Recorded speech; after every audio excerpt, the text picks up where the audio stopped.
The reality is government is the world's second oldest profession after prostitution. So as soon as people started being people, they started ruling themselves and having government. 1, 2, 3, 4. Hey there. Welcome to The New Rules with Alan Pentz, where we help you navigate today's chaos with precision. Your host, Alan Pentz, has 25 years of experience working in business and government, and he knows how the old rules have fallen apart. Each episode, we'll explore how to thrive in this new landscape by mastering the new rules while everyone else is still figuring them out. Let's dive in. All right, we are back. Tanya is joining me again from San Cugat. So what are we talking about today? Government efficiency? Yes. Is that an oxymoron? Well, I've been thinking about this, and I kind of have the sense that like the finance and tech bros are having their BLM moment. So like when George Floyd was killed, there's this massive BLM movement. All of a sudden it seemed like everything was, defund the police, and you couldn't, celebrate 4th of July and all this stuff. And now it's like these finance and tech bros feel totally validated by Trump's win, and they're off like talking about taking a hatchet to the government and all these different things. So I've been trying to put this in a context, right? So I want to talk about a couple of different things that I actually didn't address in the article that I probably should have. But the first is sort of the history of this, right? This whole idea. And then the second is sort of what does government efficiency actually mean? So on the history, like this is not a new ballgame. I think Reagan was the first one who was like, hey, we're cutting back. We're going to, roll back the Great Society and the New Deal, right? And government just grew. And, they did, I do think that under the Reagan administration, they started this approach where it was like target the federal workforce, right? So like don't grow the federal workforce. So that definitely happened. But overall government growth just continued. And then, I started working in Congress right after the Gingrich Revolution in 95, because I'm old, after we graduated from college. And again, it was like contract with America. We're going to cut all the stuff you're hearing today, that's all straight out of Gingrich's talking points. We're going to get rid of the Department of Education, Department of Energy. I don't know. Can Rick Perry even remember which department? I think he headed up energy in the first administration, and that was the one he forgot in the debate. Okay, and EPA. So Yeah, that was a success. Right. And they're all still here, right? So, color me a little suspicious that after 30 years or, really 50, 40 years of this stuff, that we're going to do something at this point with a 3-seat majority in the Senate and whatever it is in the House, single-digit majority. So the other thing, and then we, after 95, we went into this various versions of what I now call the Paul Ryan budget. There were other people before that, but there's sort of there was a big commission called Erskine Bowles and Alan Simpson did, talking about tax hikes and spending cuts. That was kind of similar stuff. You had Bush administration tried to get rid of Social Security or cut it back. They actually ended up adding a bunch of money to Medicare Part B. So great record there on cutting government outlays. And then you have Paul Ryan and the Tea Party era proposing all these drastic cuts and changes. And there were a little bit of cuts in 2014, 15 through sequestration. It was really a restraint in growth. And you could say that's what led to Trump, right? Austerity was not popular. So It never is. Right. So to me, this history, I've just heard this so many times. And, granted, Elon is a talented person. So maybe, I don't know, maybe it's different this time, but color me a little suspicious. So that's sort of the history of all this, right? And then the other thing I thought was interesting is basically this is Project 2025, right? Target federal employees, close down agencies. The Trump campaign ran about as far away from Project as they could. And Doge sounds a little bit like Project 2026. I'm just like, wait, what? You just ran it. You specifically said, I don't want this and I don't agree with it. And now all of a sudden you have a mandate for it. So I don't know. That's confusing. And then, okay, so on the definition of government efficiency, I think this is all over the map. Like, I think people are being really careless here. So there is stuff like, how do we get government to work better? So like mechanics of government, procurement reform, things like that. I'm all for it. We desperately need it. It is hard work. Well, then I would say regulatory outside of government, because I wouldn't say that's like government operations are the problem with permitting. The problem with permitting is the lawsuits coming in from environmental groups or others, who want to manipulate the law. So like the first is government operations. So like, yes, 100%, we should do that. But that is hard work that you've got to go into committees and work on defense procurement reform and this and that. There's a lot to be done there. But it doesn't involve slashing tons of money and people. In fact, you need more people for that. So I'd say that's one category. 100% we can work on that, but that's unglamorous long-term work, which I do not see any of these people engaging in. Two is, hey. Yeah, and who would do it? That's my question. Yeah, it would be hard work at O&B, working with relevant committees, government reform, and others. There's probably a ton of jurisdiction on that. It's complicated. It would take, dedicated effort over a long time. I think, quite frankly, it'd be bipartisan. But it's just unglamorous work that people, you don't run on like, hey, government procurement's way better. People don't vote for that. So I think that would be awesome. I don't think they're going to do it. It tends to be, long-term, unglamorous work that people don't like. So that's one set of things, right? Which I 100%, maybe there'll be some progress there. I'd love it. Second is what you're talking about, like permit and regulatory reform. That is not because government doesn't work well. It's because Congress wrote a bunch of laws, then interpreted by the bureaucracy. So fair enough, like the bureaucracy added onto these things, like NEPA, National Environmental Policy Act, and Clean Air Act, and all these different things. Same stuff at, FDA, NIH, that kind of stuff. So again, a great area I think we could make progress on, but it does require changing the law. So you're going to have to go in and amend the national environment. And that requires Congress. And you can't do that in reconciliation. We'll talk a little bit about reconciliation. It requires going to committees. Same thing with procurement, right? But I think potentially even more beneficial. And this is the one area I actually think they might do. And it would be great. Okay. Then you go into, okay, I want to cut government spending. And then the last category is I want to get rid of feds and rearrange bureaucracy, right? So let's take the last one first, actually.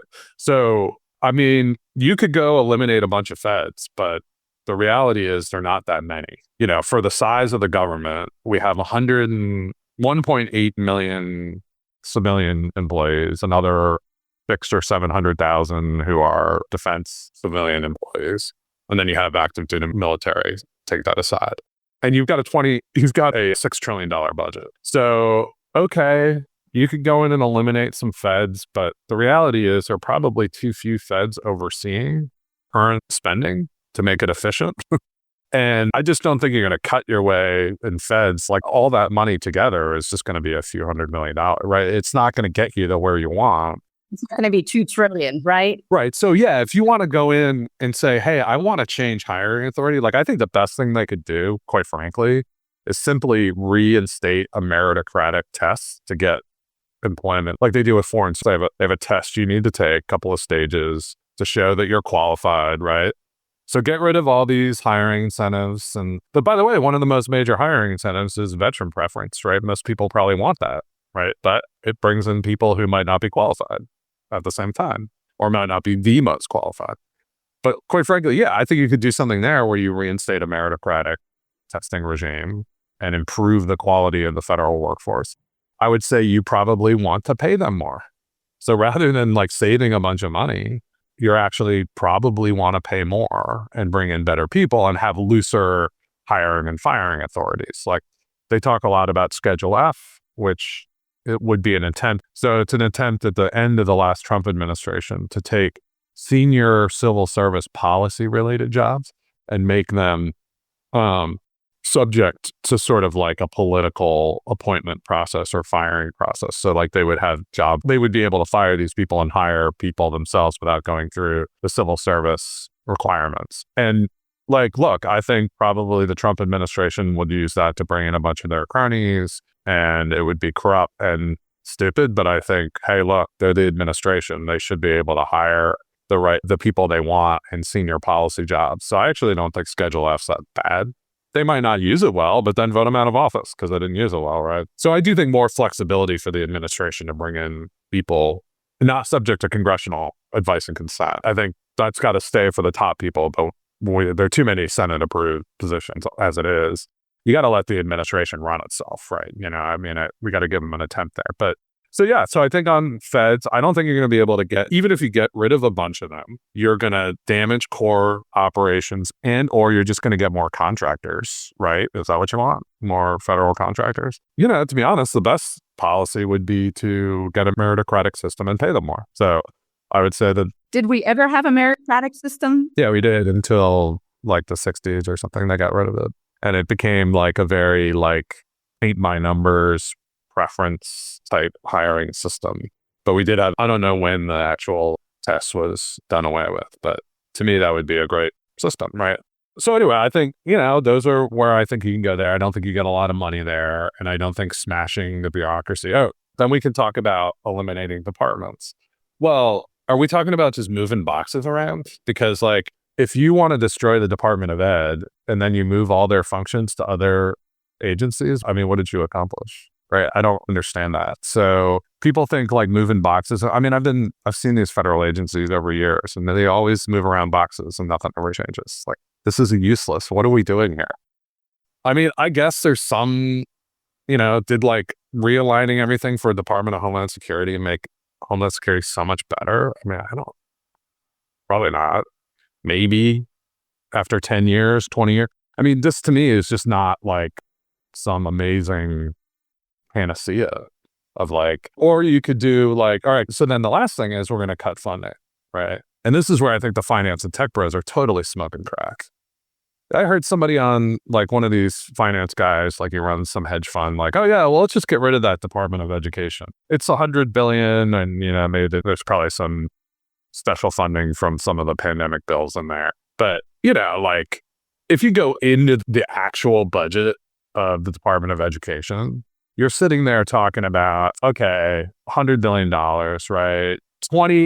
29 billion about is Pell Grants. Okay, so you're going to take away access. You're going to take away Pell Grants. Yeah, to college to poor kids. Okay. For lower income students. Okay. I would love to see you get that through Congress and then run on. Okay, that would be interesting. All right. Or I could cut the $12.5 billion in special education funding for K through 12 schools so that kids with special needs don't have teachers. Or I could cut the 14.4 in Title I grants to, to state and local education. And then you can go as a congressman, explain to your constituents why their class sizes just doubled, right? Or you can take away student loan programs from middle-class kids who are using it to use subsidized federal loans, with better terms for going to college. Now, look, I don't agree. I think we probably shouldn't fund middle-class kids with direct student loan program because it probably just inflates the cost of college. But you go run on that with your congressman because the person who's getting it now is going to be pissed. And all right, so you can say all this brave crap about this. And then, okay, everything else, research and administration and all that other stuff is $7.9 billion. So that's what you're going to cut? And then who's going to run all these programs? Come on, this is a joke. I can go through agency after agency. And of course there's stupid shit they're doing, right? But the majority of it is super important and it's stuff that people want. And you can put out, I've seen this since the 90s. Oh, look at this crazy NIH study they funded for farting bees or whatever it is, right? And it's yeah, but they also funded CAR T therapy, which is the most advanced way to save people from cancer. So give me a break. You're not getting rid of the NIH. This is just insanity. These people are just crazy. Are they giving, is Elon saying, we're going to cut the Department of or whoever, we're going to cut the Department of Education, but this is what we propose in its place. I couldn't see what that is. I think this is the point. Everyone thinks there's this mystery pot of money that no one cares about and it's a total waste. And like we've been talking about it for 50 years and no one's identified it and got rid of it. Right. Okay. So then let's talk, and so like I said in the article, it's way easier to talk about cuts in the abstract and way harder to cut anything in reality. Right. Because everything has a constituency. It's just like, hey, you're going to take college away from poor kids? That's what you're going to do? I don't think so. I don't think you're going to get, enough votes. But, the other problem we have, so just looking, I use Department of Ed as an example of like one that everyone talks about getting rid of, right? So, but look overall, right? Like we spend half the federal budget is Medicare and Social Security, and they're the fastest growing parts of the budget, right? So, well, they might not be the fastest growing, but certainly from a large base, they're the biggest growing, right? That's off the table, apparently. So the only part that you actually I don't think we should cut it. I think we should restrain the growth, like maybe raise the retirement age one more year over several years, extend out the time where people get eligible for Medicare. So they have to stay on private insurance. Those are the kind of things I think we can tweak and maybe, change some of they have changed CPI as a way to keep the cost of living adjustments down for Social Security, right? So that's what you need to do to fix the budget along with raising taxes, right? And this goes back to another article I wrote where you got to get, taxes are going to have to come up to 17.5% of GDP, maybe 18. And spending's right now it's at 16%, and spending is going to have to come down from 24% of GDP down to 20%, right? But we're not going to go to 15% of GDP on spend, right? That's just not happening. And, these people are sitting here, I don't understand the discretionary part of the budget out of the 6.1 trillion, right? Half of it is Social Security and Medicare.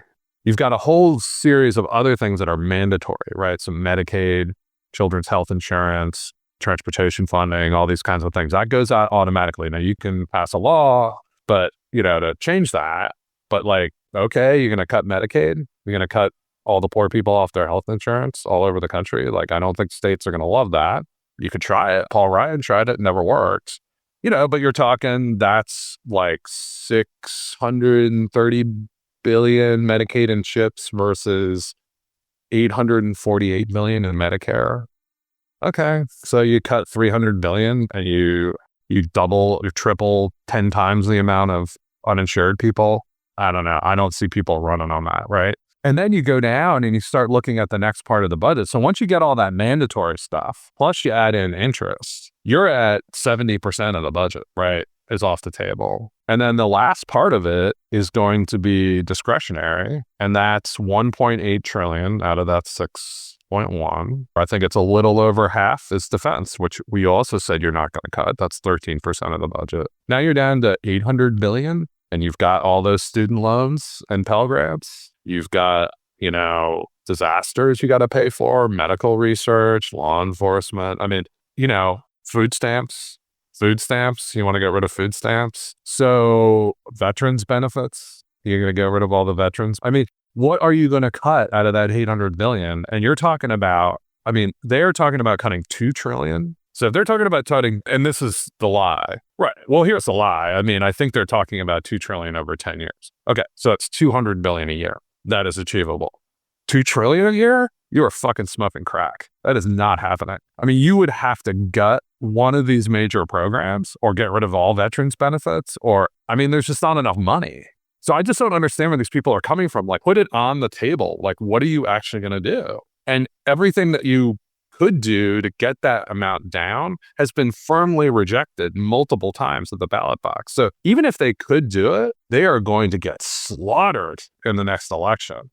You take away everybody's college benefits, you take away their teachers, you take away their Social Security or Medicare, or you kick tons of poor people out on the street with no medical care. Dude, I don't think you're winning any elections. Yeah.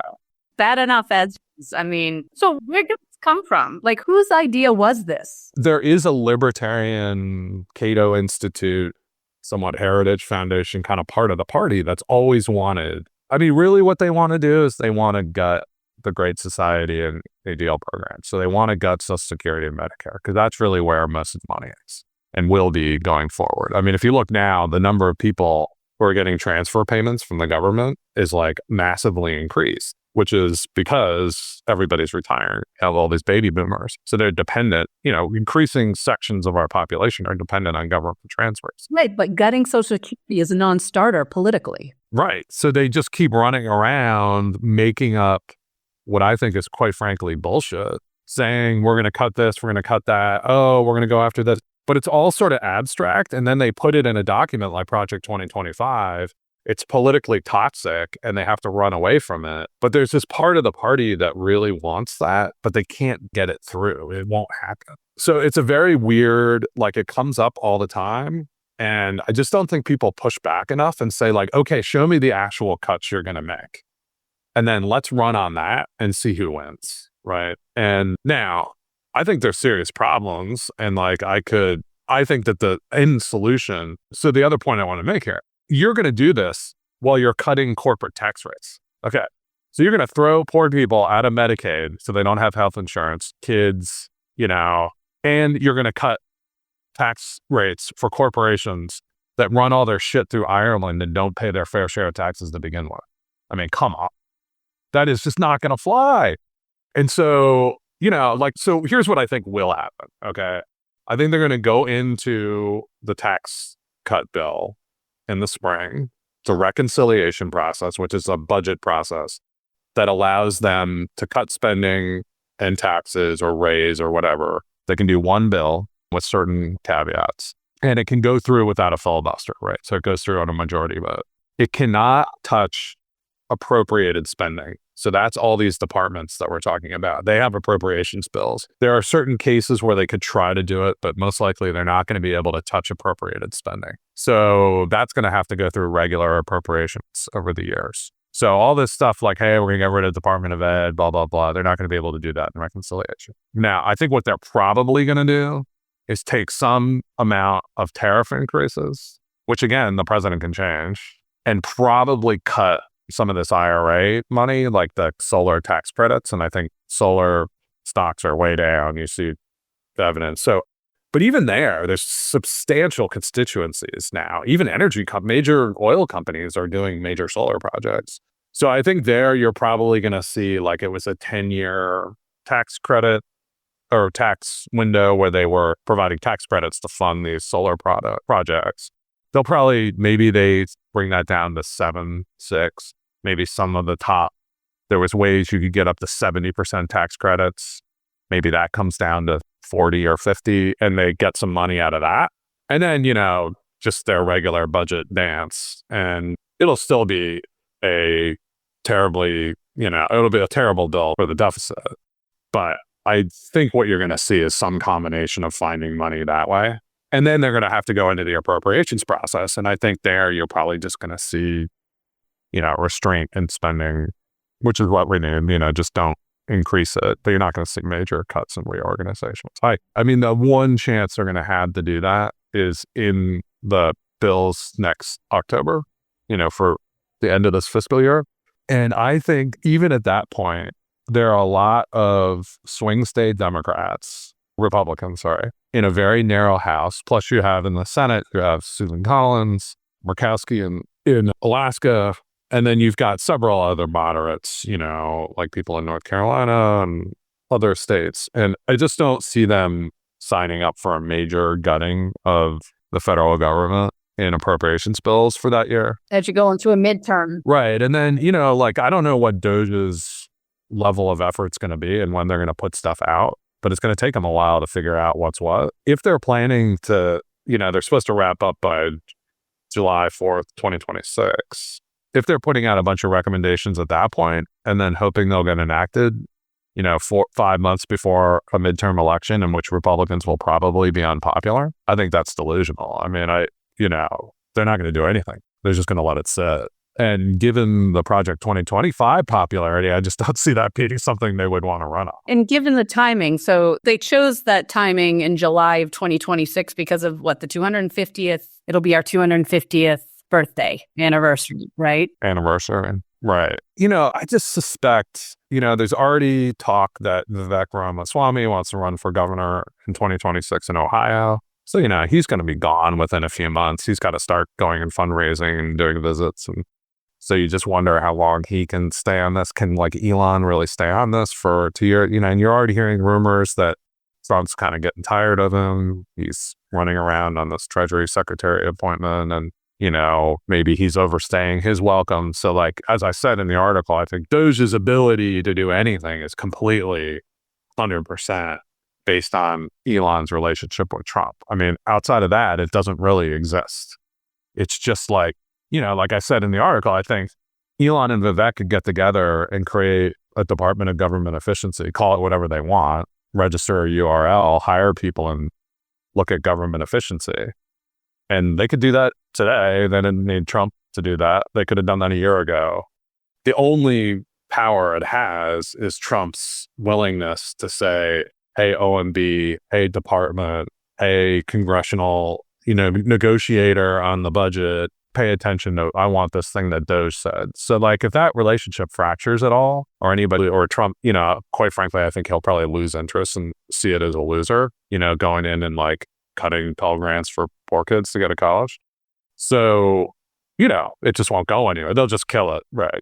And it's not even, you mentioned a blue ribbon commission. It's not a blue ribbon commission either. Right. Yeah. So normally, the Bowles-Simpson commission was that was chartered by Congress to come up with recommendations. And they went on, you get these former politicians, they get appropriated funds from the Congress and they go do all this research and then come back with this report. And with a blue ribbon commission, there's some expectation that Congress will take up that report and do something with it. And if you look exactly what happened with Bowles-Simpson, they came back with this report and nobody wanted to do it.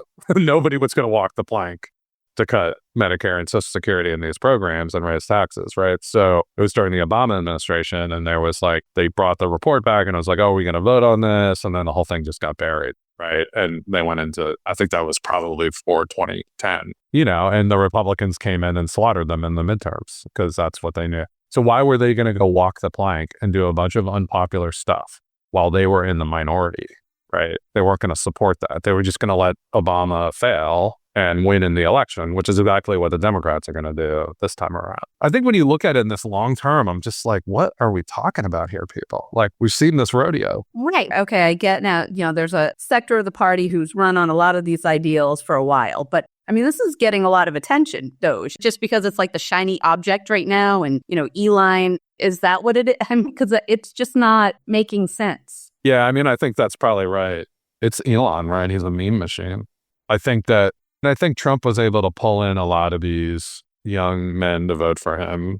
And amazingly, across every racial demographic group, on the male side, he really pumped up the numbers. So it was successful. RFK was part of that too, I think. And so, yeah, I think they're riding high and that they won. I think the realities of Washington are a lot harsher than they know, right? And, I mean, granted, Elon went into Twitter and cut away and slept at his desk at Tesla and redid the factory, but he can't do that with the federal government. He doesn't control, the president doesn't control the federal government, right? So he's there at the sufferance of Trump. And as soon as it gets inconvenient, Trump will shuffle him off. Look, I think Elon, the other thing I said in the article is he spent $200 million to get Trump elected. But pharma spends $326 million every year lobbying the government, every year. So who's going to win in the long run? All these collected interests that have parts in each of these programs, you have narrow majorities, blah, blah, blah. I think that's who's going to win. A one-time $200 million investment isn't going to get you a blank check. Good on him. Elon can try and let's see what happens. But like I said in the article, I don't think that government by meme is silly. I think it actually could have an impact. First of all, it can highlight a lot of issues, right? It can make something, you can use it to figure out what actually people vote for, we can cut. But I think it's going to have a hard time getting through these long-term bruising battles where, you go into the appropriations committees and you have narrow majorities and you're subject to the filibuster and all these different problems. It's going to have a hard time implementing some massive overhaul of the government. Like I said, let's see what the overhaul is supposed to be I mean, if it's just one-off, like, hey, we don't like this program, I guess that could have some effect. But like, that's not a massive overhaul of the government. That's like, hey, we don't like the cops program at Justice or something. I don't know. Like, is that?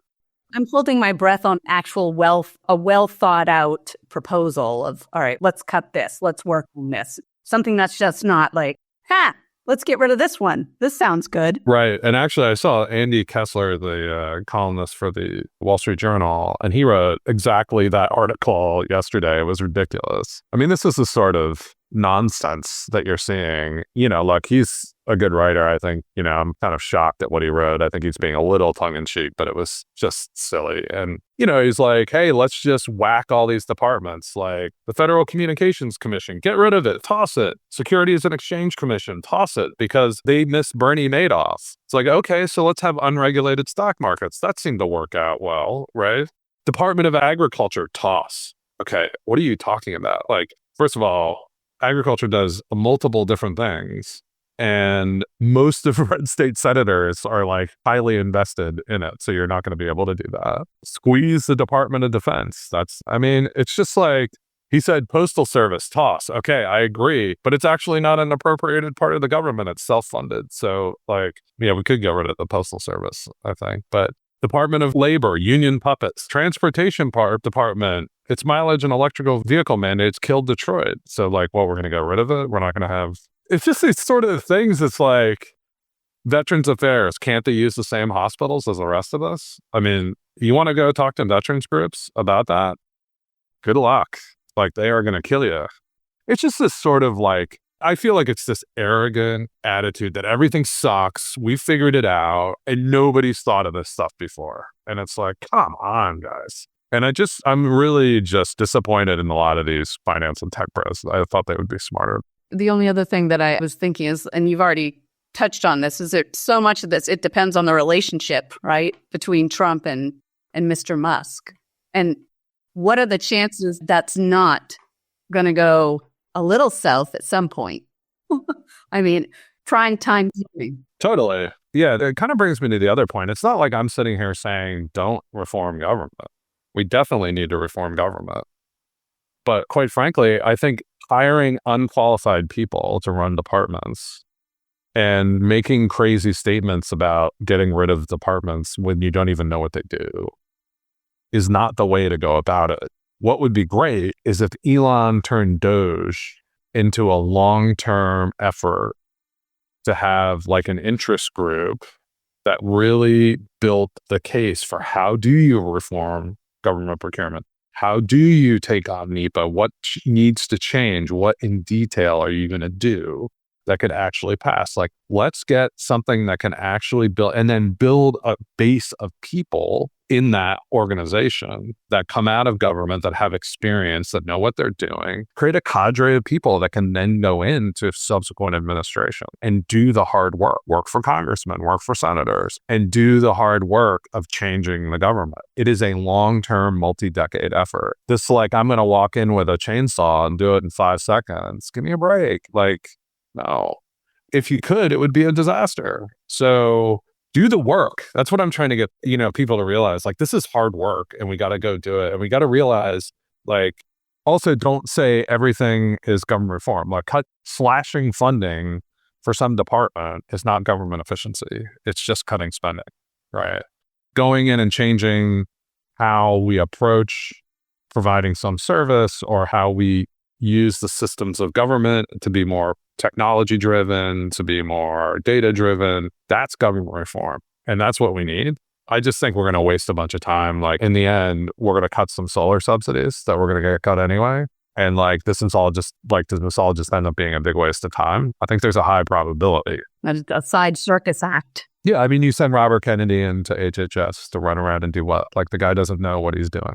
What you need is somebody who's worked on these issues, who really understands government. There's got to be people outside who have worked in there, worked at FDA and worked at Centers for Medicare and Medicaid, and know how to get stuff done and what needs to change. Those are the people you need to bring in, right?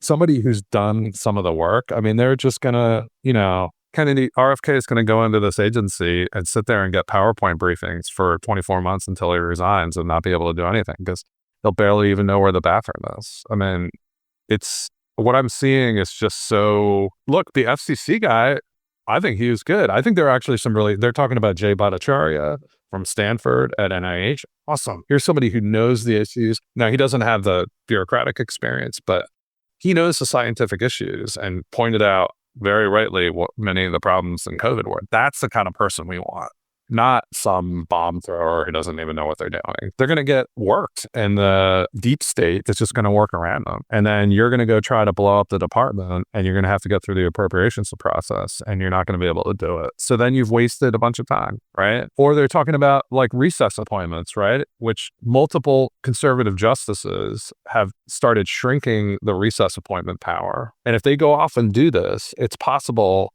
that multiple departments, everything that they do from the time that that person is recess appointed to the ruling in the court would be invalidated. So like you'd have a mess of like actions taken by the government that everyone would be able to sue over, and we'd be like caught in court for like 10 years. I mean, I think we just needed the more deliberate process to reform government rather than just like throwing bombs around. It's just not, I don't think it's going to amount to much. Yeah, at the very least, I mean, you make a good point. So that's my take. Yeah, you make a good point. At the very least, Doge, if it could at least be something serious that brings forth a blueprint of how to do this, even if they don't actually come up with the solutions, but how to do it, right? What needs to be done. At the very least, that would be something, but I really don't have my hopes. Yeah, I mean, I just think the problem is it requires a sustained effort. I don't think anybody involved is up for that challenge, right? Elon's got, I think Elon is going to do well with, maybe he can get a couple of people in government, but like, he's going to get Starlink and SpaceX and maybe get some regulatory reform at transportation that helps self-driving. He'll do well with that. And all that stuff's great. I love it. Go for it. I just worry that these big efforts that they're talking about are just going to run into walls, and like nobody really cares that much anyway. And then there's a breakdown in the relationship with Trump. So then, it's not like they're going to hate each other, but it's just like, Elon's bothering me. Get him, now he has to talk to the chief of staff. And then they just kind of put him in a box, right? So I'd just rather see like maybe more long-term commitments to sensibly going through this step by step, recruiting the people, getting the policies ready. And as I said, like you've got to come in with your agenda ready to go. You can't spend 24 months figuring out what your agenda is going to be, because you're at midterms and you're losing, right? And all of a sudden, all you're going to do is respond to subpoenas from Democratic House of Representatives. And then there's going to be another, maybe they get the Senate if it's really bad. Probably not, but maybe. And then you got another impeachment hearing, right? So it's like, if we want to make change, what would be really great is to set up those with a long-term thing and then try for this. And it should be bipartisan, I think. I think plenty of Democrats want to say just government too. Let's get those ideas into the ecosystem along with people who can implement them. And then we could really do it. We could really do something. The meme stuff will help and it'll make differences here and there, but it feels like it's too ephemeral. Like, it's like, hey, this is really bad. And then everybody pays attention to it for a month and then it goes away and there's something else, right? And so nobody ever does the work. And the finance and tech bros will have their day when they realize, oh, yeah, this is the way it really works. Like, we actually have to focus on this long term if we want to change something. Hopefully they'll stay. But I feel like they're all just going to be like, I'm going to go make more money. So that's sort of what usually happens. But I'm a huge proponent. I would love it if tech people had sustained effort to influence government. And that would be awesome. That would be really cool. But I just don't see them funding it and sticking with it. I had a piece on Bill Gurley doing that with, he made that speech at the All In Summit last year when I was there. And he had this whole speech about 3,000 whatever miles Silicon Valley is from Washington, D.C. And he's, whatever, I don't know, can't remember how many miles it is. But he said, and he goes through this whole thing about kind of corruption and influence peddling in D.C. and how terrible it's been and his experience with it. And then at the end, he's like, Silicon Valley is good because it's so freaking far away from DC. Just kind of like, DC sucks, like, get rid of it. And it's like, I get the emotion, right? Like I stood up and clapped with everybody else when he got a standing ovation. But actually, even before I stopped clapping, I was like, you know what? That feels great. but it doesn't do anything. The reality is government is the world's second oldest profession after prostitution, right? So as soon as people started being people, they started ruling themselves and having governments. So I don't think we're getting rid of government. And the reality is we have a country of 330 to 50 million people, depending on how many get deported over the next few months. And it's a very diverse country, right? And not as cohesive culturally as European countries that have, everybody looks the same and, is all from the same place. And so you have to have a government that processes and coalesces the interests of all these people, or else they're going to kill each other, right? So to be honest, having a government that spends 20% of GDP, it's like half of what they do in France or Britain and these other places, is not that bad. The burden isn't terrible. And it's frustrating. There's many things we need to do with it, but we have to recognize that there is no alternative to having a government. If it didn't exist, we'd have to invent it. People like Bill Gurley are the ones we need in doing the sustained work over time, funding institutions, funding think tanks and recruitment machines that can get the right kind of people in and give them the policies that they need, and then funding the lobbying groups that will hold Congress to account. It is a difficult process, but throwing up your hands, I think the two reactions I'm seeing are, I'm going to take a chainsaw to it, or I'm going to throw up my hands and walk away. And it's neither of those are viable options. And they talk about Javier Milei in Argentina with the chainsaw. And it's first of all, Argentina is in a place far from anywhere the United States is. We are not in any crisis.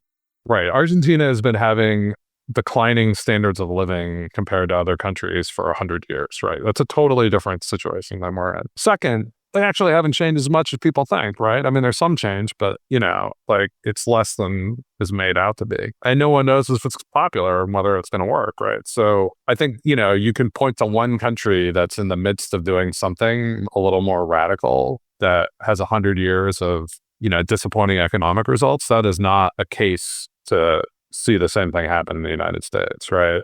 And then, so I just think, as we've talked all throughout this thing, I think taking the chainsaw is not smart and won't happen, and there are better ways to do it. But then on the other hand, you can't just throw up your hands and walk away. So I'd love to see these guys take it more seriously and realize Bill Gurley's a billionaire. You got the money. The other day, and I'm not attacking him. He can do whatever he wants, private citizen. But, he's on a podcast with Brad Gerstner, another VC, great podcast, by the way, B2G. And they were lamenting, I don't know, a few months ago that were we never did a pandemic. We never looked back at the pandemic and figured out what went right and what went wrong. We never did one of those blue ribbon emissions, right? Which I'm still waiting for. And the reason we didn't is because both parties had stakes in the screw up.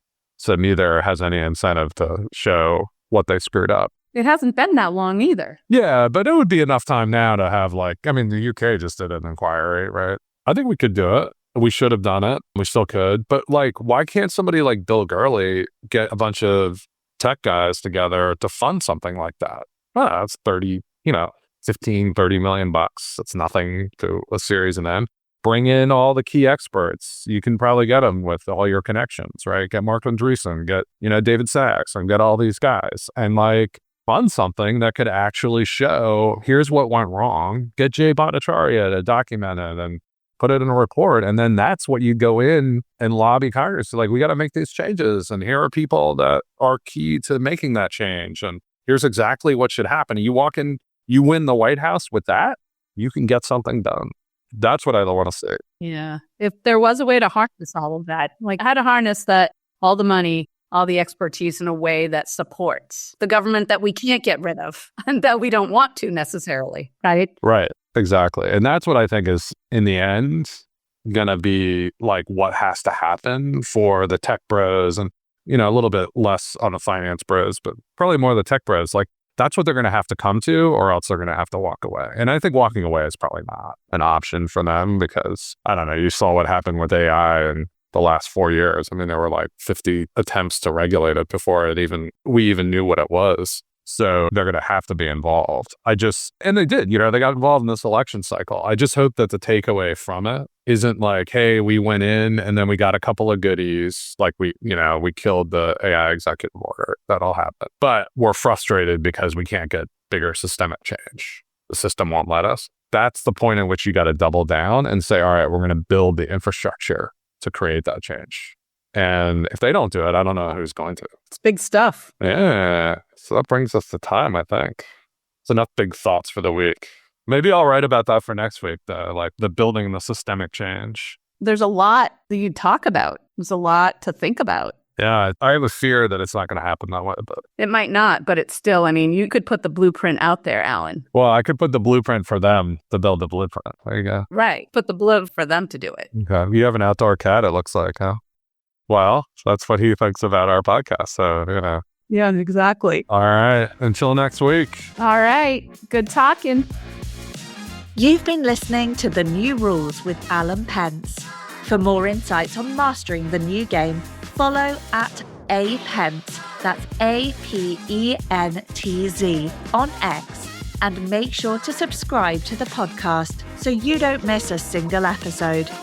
Thanks for tuning in, and remember, in today's world, you don't follow the rules, you write them.